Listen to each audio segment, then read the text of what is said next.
Hi everyone, welcome back to the London Football Show. International break, so perfect chance for us to give our thoughts on the early season so far, and maybe if we'd make any changes now to our pre-season predictions now that transfer window is closed and everyone's played 3 games. I'll start with Roehampton. Obviously, couldn't make the last one, so me and James, we gave our sort of top four, top six. We didn't do relegation. We could discuss that now briefly, but like based on what you've seen so far, and now the transfer window is done, what were your thoughts on like top four and like or Euro and Europa League as well? I Like think who would finish I think as it stands right now, Man City are gonna fight beat it. I think they're on course to do that. In terms of second, third, and fourth, between second and third, I think it's between Liverpool and Arsenal. Them two are gonna battle it out. Fourth, I think it can be up for anyone. I'll be honest, it's hard to call at the stage. Definitely not Man United. I'll put that out there now. We're nowhere near. Um, Spurs nowhere near good enough as well. It's kind of hard. Usually you have your top four that you know are guaranteed or will be in it, but this season it's almost hard to predict. Maybe Chelsea, if Maresca can get his players right, who knows? But yeah, I genuinely can't call fourth. I think top three is certain for sure. Just fourth, I'm not too sure. Europa League, even then, I think Spurs probably guaranteed. Maybe Villa, but again, I'd have to see how it goes. Relegation, I'm going to confirm it, lock it in right now. Southampton, Everton, Ipswich. Those are my three. I think Oh, is it? Yeah. there's three. That's what. So Southampton and usually, Everton, I'll put my life savings on it. Ipswich, mm, they started decent. Maybe there's a hope, but I think out of them three, yeah, yeah, Everton. no, obviously, like I don't. We usually like the relegation. Usually, it's the 3 teams that come up. So I was gonna ask both, like either of you, if you think any of the newly promoted teams are staying up. It's probably easier than to ask. But yeah, Southampton are the worst team in this league, by the way. They are dreadful. Like, and I think they're finishing bottom by a gap as well, like minimum 5 points behind whoever's 19th. I think they look dreadful because Russell Martin, I think he's come out and said like it doesn't matter how many mistakes they make, he's gonna persevere with this playing at the back, and they don't have the players for it. Unfortunately, yeah, his playing style's nice, but as Vincent Company found out last year, if you don't have the players for it, it don't matter whatever work you do on the training ground, you're gonna get punished. If you've played, I was saying this to you, say on the other day, we've played 3 games in the Premier League. Yep. One of them is guaranteed to be at home. Some teams have played 2 at home. If you haven't picked up a minimum out of them 3 games, at least 2 or 3 points, you're going to struggle for the rest of the season. So when I look at the league table now and I see where it is, I think by pure chance, unless Everton change their manager in the next 2 weeks, one of the teams that came up will survive in the Premier League, and that's likely to possibly Leicester. But there are currently 6 teams at the bottom that have only got either 1 point or 0 points. So them six will contest the bottom of the table by a one, because I think it's been a bit unlucky. Palace have got 1 point, Leicester have got 1 point, Ipswich have got 1 point, Wolves have got 1 point, and Southampton, Everton have got nothing. So you could take the current bottom three is Everton, Southampton, Wolves. That Mm, could go down, but I'd put Ipswich in there just because I don't think they've got enough. They play some good football and they yeah. win the odd game, but not consistent enough. And I think everyone's in agreement. No offense to anyone, but Everton need to go down to become good. It's as Yeah, simple but as that. I They know need what's to by go by down. by October. By October, David Moyes will be here. They'll win. They'll go on a like a run Oh, that's well, gonna that's take a them up. different gravy. Yeah, If they'll Moyes win takes four the games in job, 10 or five, 4 or 5 games in 6 or 7, and then bang, they'll be in 13th or 12th again. They do it every year. But Everton, they ain't going down, man. on They ain't going paper, down. Everton have the players. There's no Yeah, reason yeah. for them Everton have the to yeah. be at home. Mhm. So, Everton have the players, man. manager problem? Is it a managerial Ipswich. problem? Is it Yeah, a tactical problem? Is it a board problem? I don't know, but for me, it is overdue. They've been on borrowed time for me. These past 3 seasons, I think minimum, they've been yeah. screwed.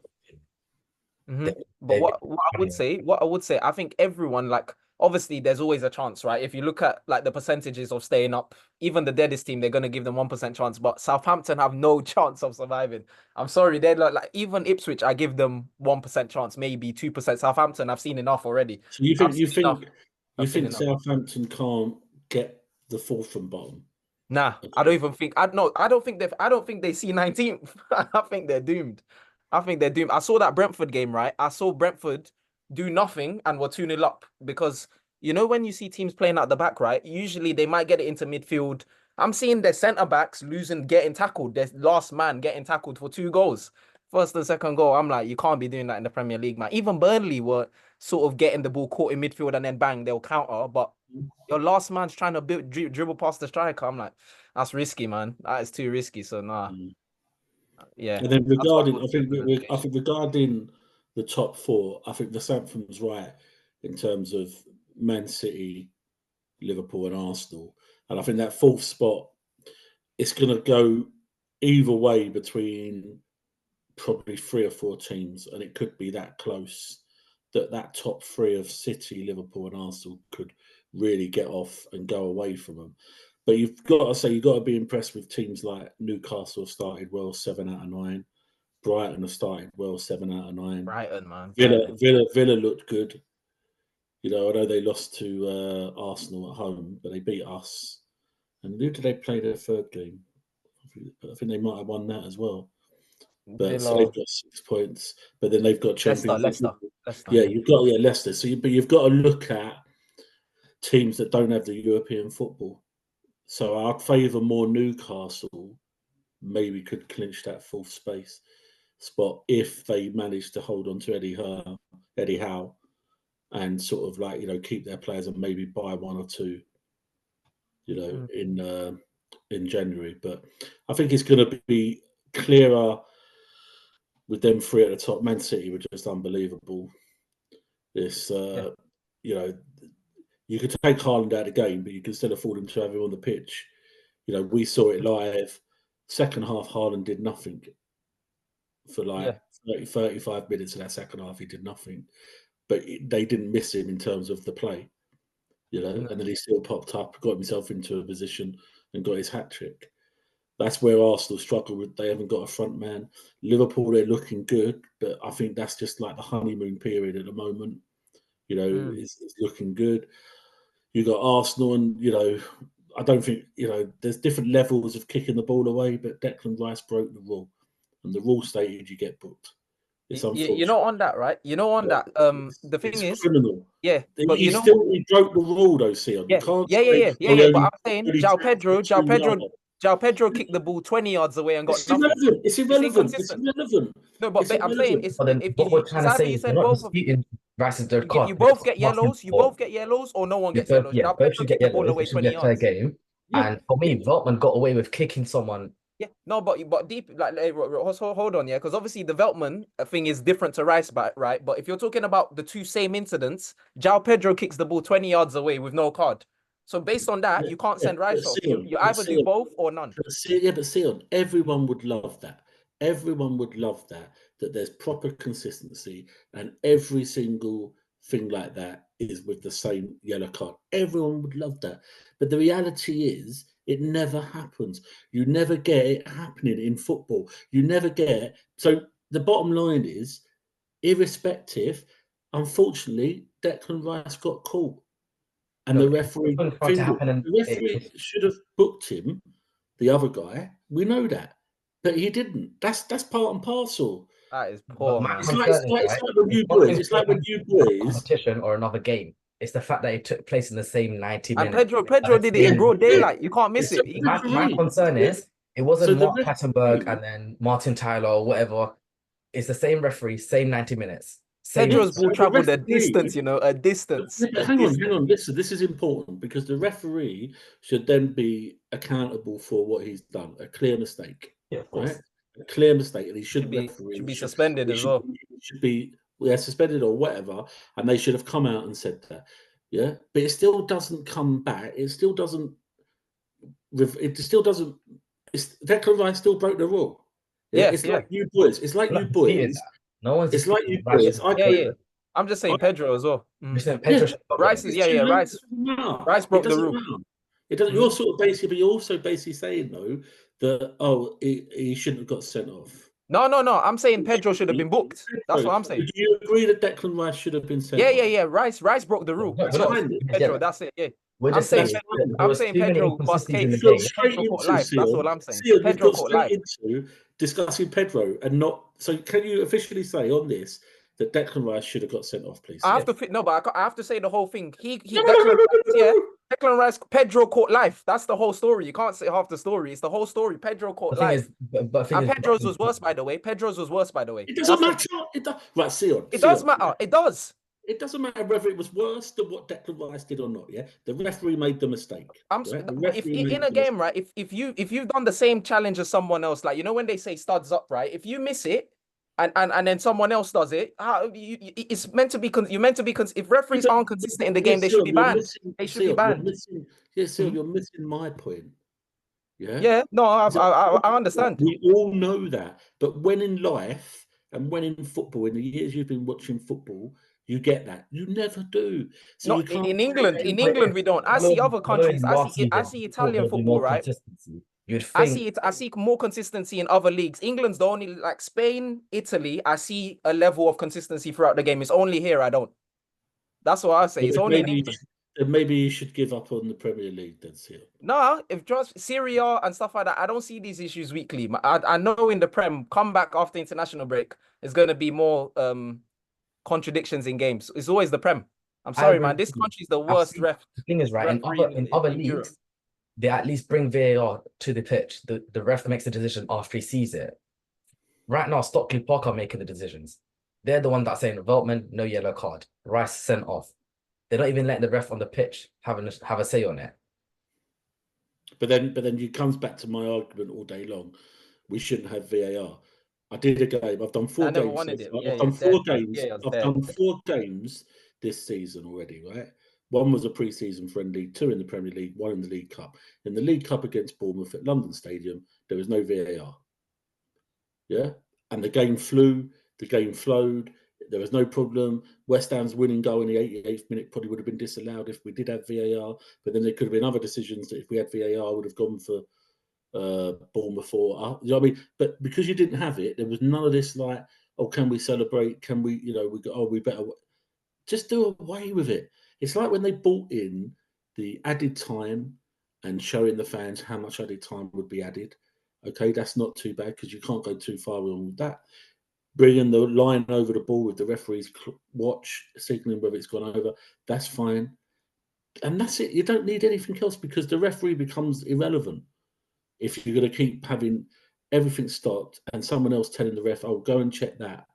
Because as soon as the VAR people say, go and check this, and it's not a factual sort of like, was he offside or not? It's an opinion, and people have different opinions. So that's why you're never going to get the consistency. I kind of can understand what you're saying, Sion, and all that, but we're in watching the Premier League week in, week out.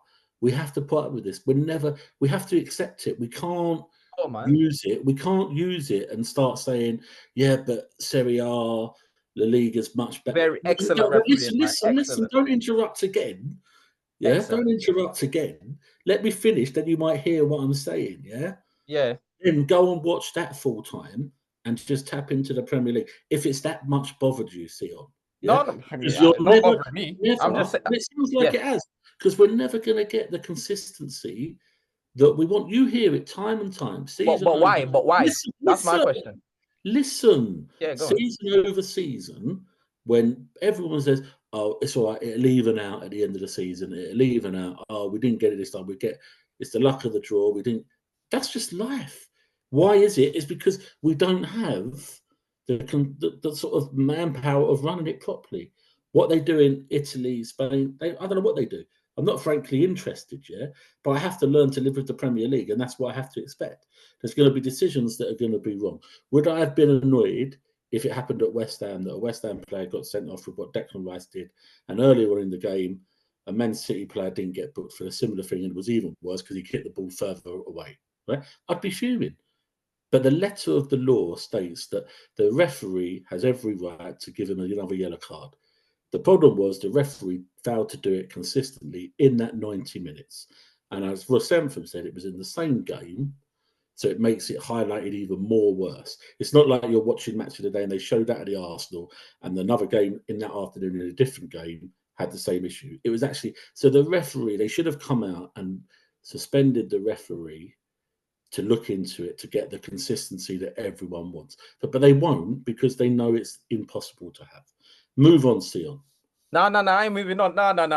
Then What's just it? The problem, no, Ross, the reason accepting, right? This is why Britain fail, man. Like not evolving, not wanting to evolve in life. Like that's how it is. No, you get rid of all the refs, you bring in new refs that can do it properly because there's no magic reason why other countries it runs nice and England don't. There's no reason. It's the same human beings. The same human beings. That's why, man. It's failure, man. Britain is like even tournaments, right? You know, when we go like tournaments and stuff, we don't win, we come back like, that's life. No, that's why other countries win and we don't. It all links. That's my take on it. It all links. I'm just going to say one thing. For me, it all comes from the top. So the England FA need to calm down, have a serious meeting, because I don't think it's been happened. I think we'll say we'll do this, we'll do that, have a 5-minute brief, but nothing actually happens. Sort of like work. There's a problem. Have they resolved it? No. And it keeps building and building and building. How many seasons has the VAR been here for now? 4 or 5 seasons. Yes, there's been consistency. We're not saying it's going to be perfect, but you fix those mistakes as you go on. You find an issue, you correct it. But that's not been happening. And just to slightly mention the inconsistency, right? Not just the Premier League. You've got the Carabao Cup. No VAR until semi-finals. FA Cup, certain grounds don't have VAR either. And certain grounds don't even have goal line technology. That for me is unacceptable. If you're going to have teams competing in a competition, there's standards, having the pitch ready, floodlights. Why is VAR and goal line technology not one of them? Accommodating teams to be in the Carabao Cup because they're in the Champions League shouldn't be allowed. Yeah, they're either in the Champions League or not in the Carabao Cup. There as well, but yes. But if we're just talking, that's what we're saying. That's what we're saying. There's lots and lots of things, and then perhaps should need to take a fresh look at the whole system. But to start sort of like, let's get our own country, our own Premier League, Championship, League One, League Two, non-league football. Let's get all that sorted out before we start. We've got referees that have come over from different countries to ref in the Premier League. There's a lovely documentary of the Australian referee. Is it David Gillett? I can't think of his name now. It might be John Gillett. He's an Australian referee. And he's left Australia, and they brought him over to ref in the Premier League. Maybe there was talk of getting other referees to come into the Premier League and ref full time from other, divisions and countries that like you're talking about, Sion. But let's just worry about ourselves before we start sort of like, criticizing. The Premier League is meant to be one of the best leagues in the world. Yeah, and we're here now talking about the Premier League, and we're sort of like, we've got a lot of answers, but no one's going to listen to us. That's the problem. So we could sort of like discuss it as we go on, but it's about as useful as Chelsea's inconsistency with going to Wolves and thrashing them and can't even beat Crystal Palace at home. Don't start me off on the ditch. We'll be here all night.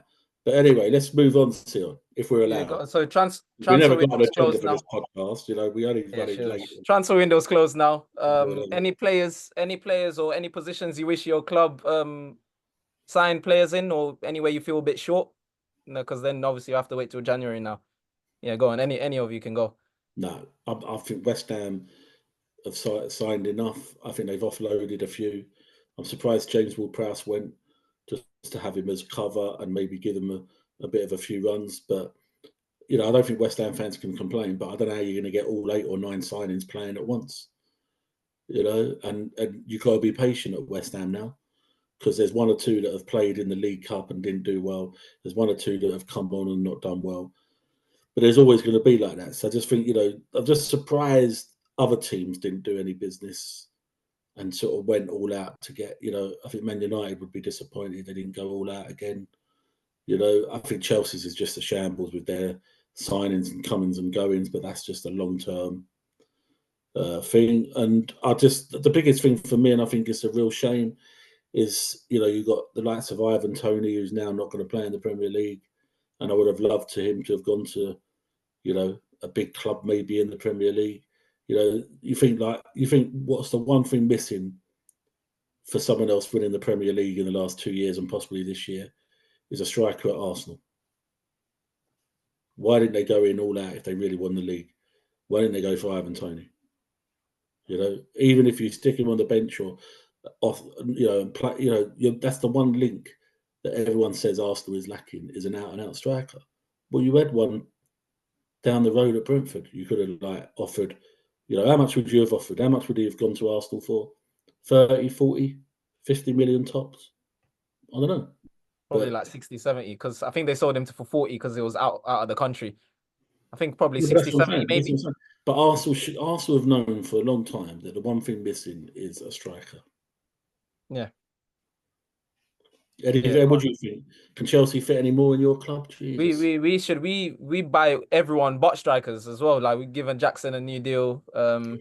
But we need a striker. We needed a striker. We didn't what's it? I don't know if we didn't want to pay Osimhen what he wanted. Apparently he wanted something crazy, like 400k or something like that. I'm like, no, you're not Haaland, man. So no, to be fair, if that's the money he sort of wanted, we can't pay him that. So I would have wanted a striker as well, but bought loads of wingers apparently. So just have to hope. I have to hope they find a combination that brings out or yields the most goals possible. So yeah, striker is what I would have wanted. Ross. For me, maybe another defensive midfielder, a holding midfielder, a fullback that can preferably play on either side of the pitch, but preferably left-footed.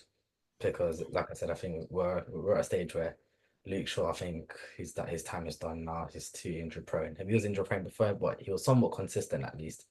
But now it's just getting constantly injured. Maybe another centre half, just purely because I'm not the biggest fan of Evans and Maguire.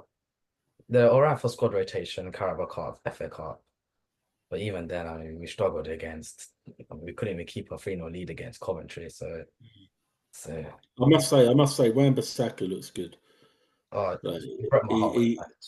like, there's two players you got rid of.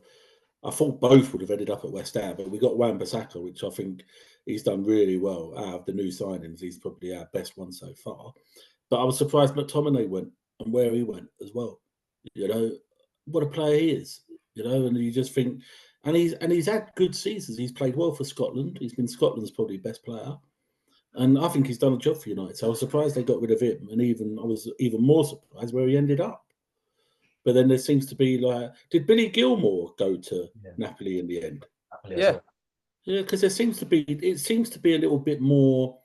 There's more players going abroad now, and when I say more players, I mean not your sort of top-notch signings. There seems to be this sort of they don't mind going. And you say you needed a striker, well, you finally offloaded Lukaku, Sion. That's like no, I'm glad. No, a striker, not him though, not him. No. I'm glad he's gone. A striker, but not him. Nah. But what's in terms of the players leaving? I think it's weird. For me, in terms of this era, it all started with Trippier when he went to Atletico. To be honest, that's in this sort of generation is the sort of first. I think Trippier could do a good job if he's looking to get out of Newcastle. No, I think he's he's gonna have to stay. He's gonna have to. He's not gone anywhere, has he? He's got to be there to. He said he wanted it as well, as long as he can. I'll tell you another surprise. The way that, and I can get it a little bit, and we saw him again only for a few minutes, but Kyle Walker can't get in the starting 11. Rico Lewis is cooking, man. I think that's just Pep playing mind games. You know how he likes to toy with FPL owners, man.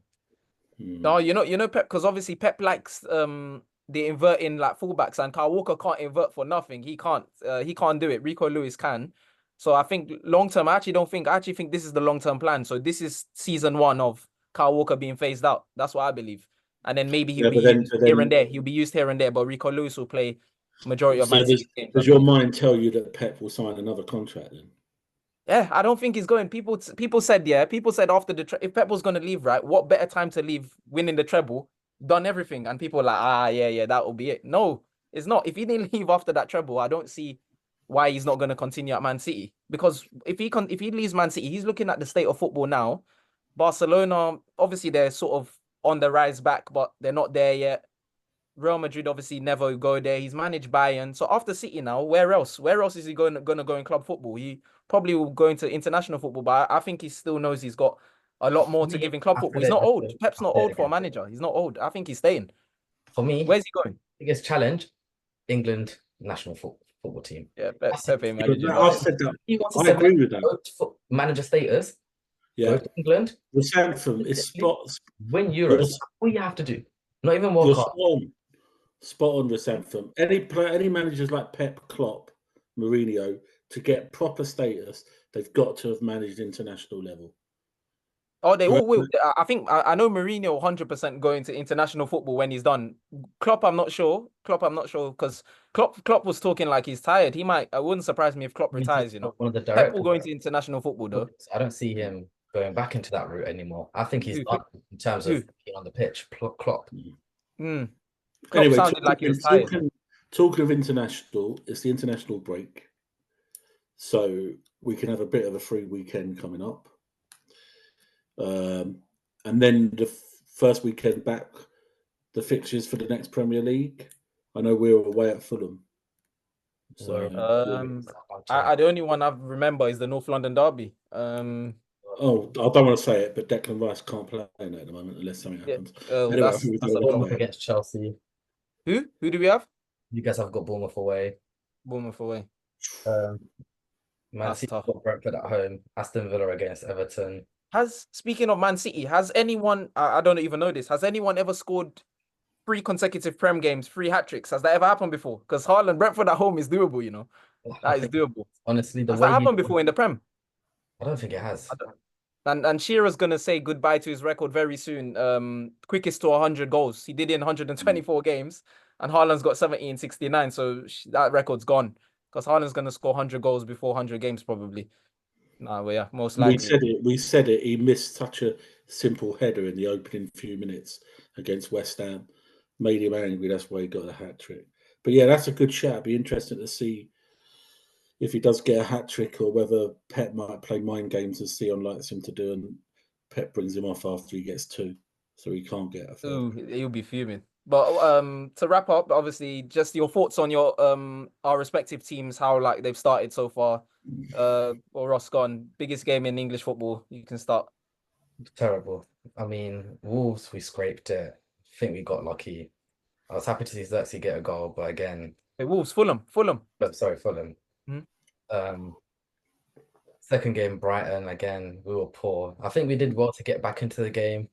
Got unlucky with the offside, but then again, heads dropped, defense all over the place. Conceded the last minute goal to them. And Liverpool, I expected nothing less. I expected a battering. I mean, we will do the predictions. You saw me. I put 3-0 in. I should have trusted what you were saying. I can't believe it. Come on, like, fair enough. I might not be the greatest in terms of the other Prems, but when it comes to Man United, I can call it day in, day out. Like, I saw it coming from a mile away. There was parts of that game where Liverpool were just strolling around. Bro, Van Dijk, you know Van Dijk, by the way. Yeah, listen, you see Bruno Fernandes. Yeah. If anyone dared to tickle Roy Keane's neck, oh my God, it's over, man. Van Dijk tickled Bruno, man. That is not a captain, man. That is not a captain. He can't. Van Dijk, nah, you can't be doing that. I don't know if I've seen a violation like that, you know.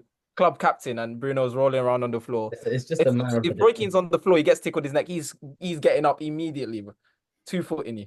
But you know what it is? I think it's just to save the embarrassment. Like, we was getting battered. They were all over us. You know, Salah just turning up like he usually does. It's almost like he plays for United. Salah owns Old Trafford, man. That's what I'm hearing.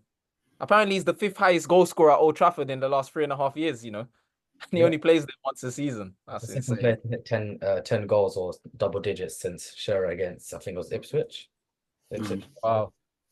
I mean, it's you got 3 points. You got 3 points, which is above my theory of you need to have at least 2 or 3 points after the first 3 games. We're on course to survive relegation, I guess.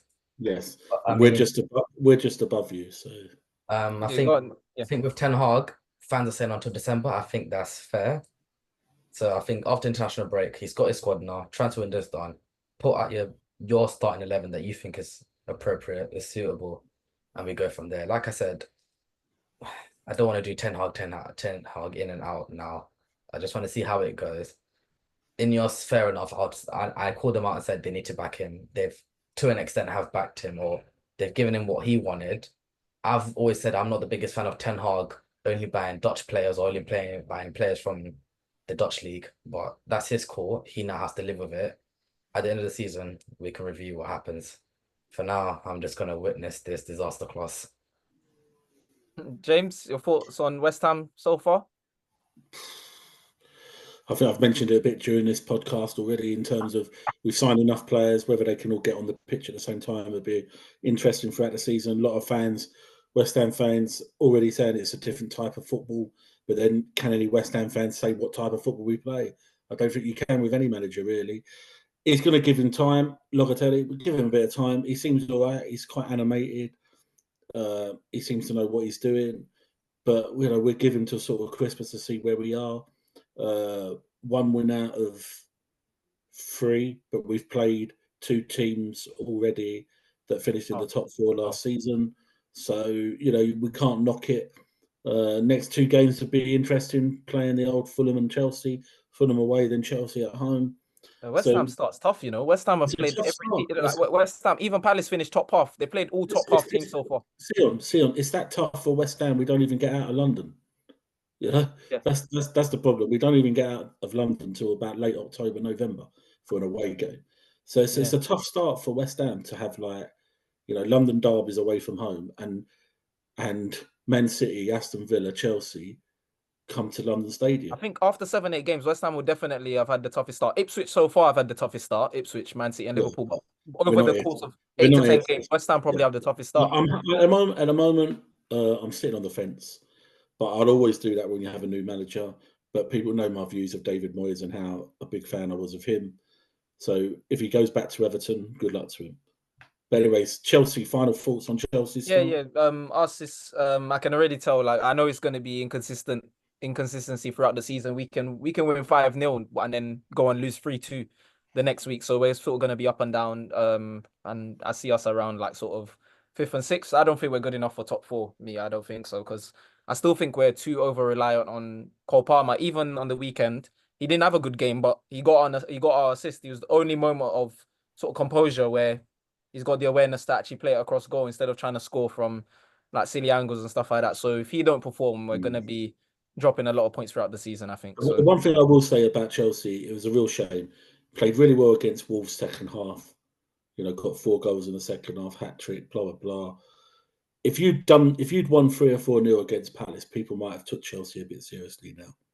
But to go and draw with Palace at home the following week, it just shows Chelsea are going to have the same season that they've had for the last 2 or 3 years. Nothing changed. I guarantee you, if you'd have beaten Palace 3-1, 4-0, 3-0, something like that, people would have thought 10 or 12 goals in 2 games.